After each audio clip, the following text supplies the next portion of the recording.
Hey Ryan, Michael Galloway here. We don't need no stinkingrecordcompany.com, and we're talking to you about something related to autism called Asperger syndrome, and a little bit about Aspergers and musicians and musicianship and some of the things that happen in the workday world and some relationships and that kind of thing that are affected by this personality condition, if you will.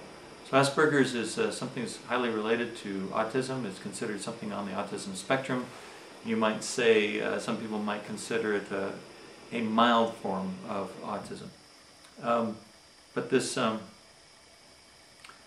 desire to work things in such a linear fashion, to do things step by step and to get my work done before I stop doing it, or to leave it exactly where I left it, not have everybody mess with it, or leave things just that I left them so I can find them again, and things like that. Those are all driven by this very linear thinking, and it can create a kind of an underlying pattern of anger and stress and frustration for those of us that carry this thing. But as we're younger, you might observe a lot of temper tantrums and problems. As we get older, we kind of learn how to manage these things and channel them in ways that become very productive, like getting work done on time or whatever.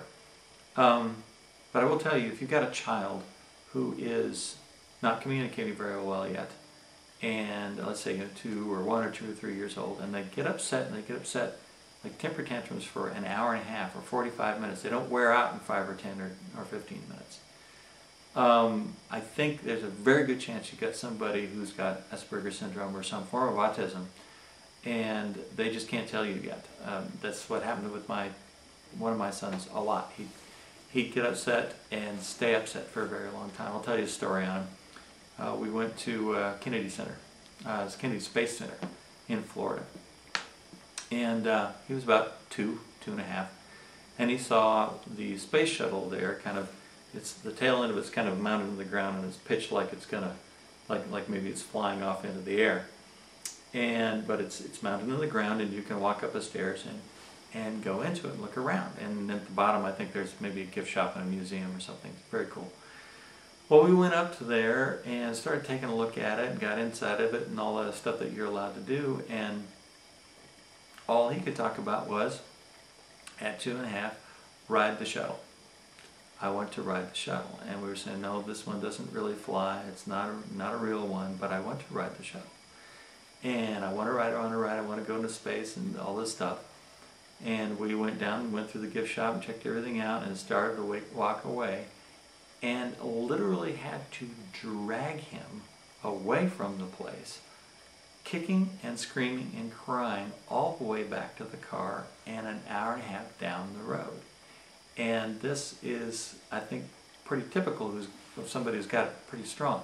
I didn't have to react that way when I was that young, but there have been times, and I've had my moments, and boy, oh boy, things don't go as expected. Yeah, we respond viscerally. Our blood pressure goes up, our heart rate goes up, and as we learn to control and directionalize a little bit better, it gets better.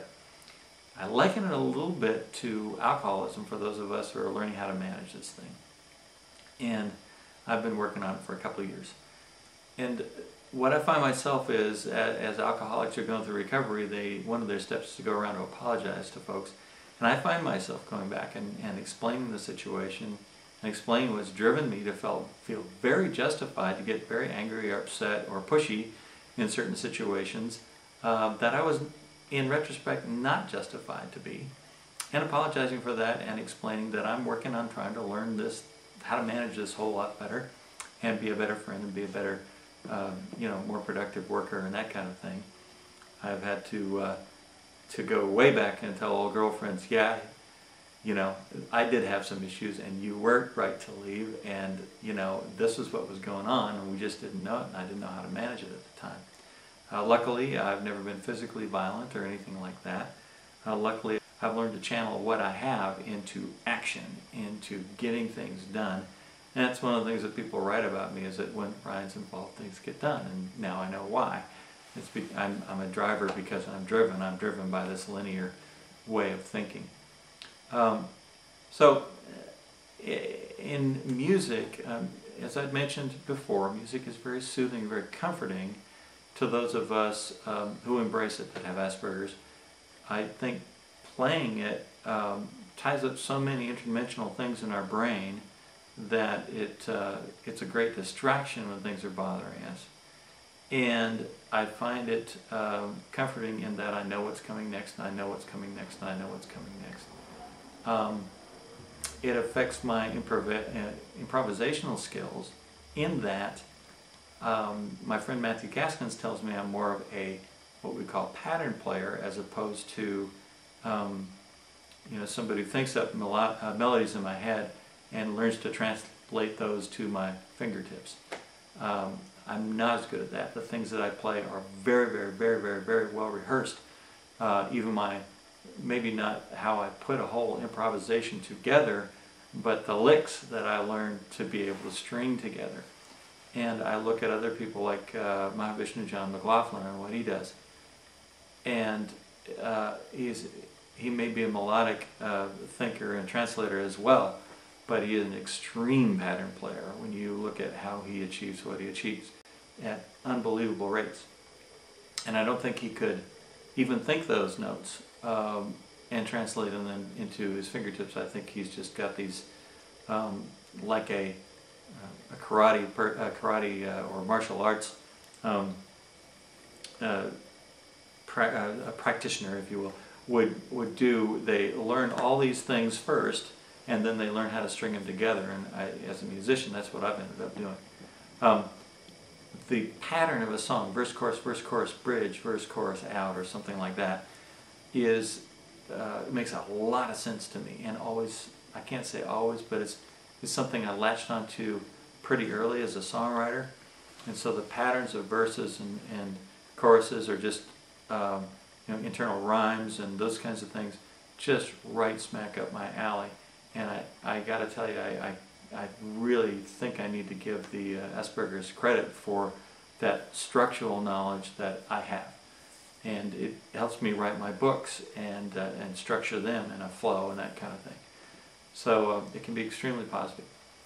I think that wraps us up on Aspergers and musicianship and some of the spin-offs from that. I hope it helps you answer a few questions, especially if you got a child with this or a spouse.